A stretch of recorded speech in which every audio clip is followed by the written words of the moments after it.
এটাকে বলে হচ্ছে ডিপস্টিক। একটা গাড়িতে কতটুকু ইঞ্জিন অয়েল আছে বা কতটুকু রাখতে হবে সেটা এই ডিপস্টিক দিয়ে পরিমাপ করা হয়।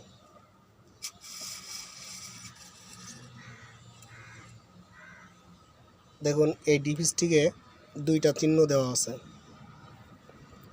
এখানে লেখা আছে ফুল, লেখা আছে ফুল, এই যেখানে ছিদ্রে ছিদ্রে ফুল, এবং এখানে দেওয়া আছে লো।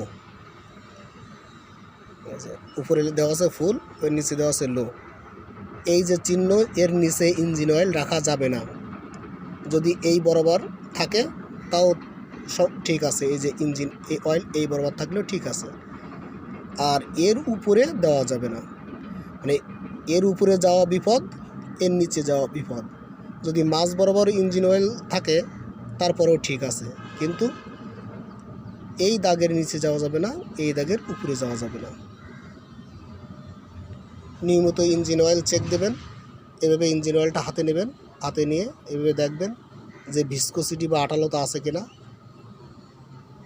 এই যে এভাবে ধরে আঙ্গুলে আঙ্গুলে ধরে যদি এভাবে চাপ দেন, এভাবে জোরে ঘষা দেন, তো দেখবেন এর ভিতরে একটা সিল তৈরি হয়। এই যে সিল তৈরি হয় ভিতরে, এটাকে বলে ভিসকোসিটি।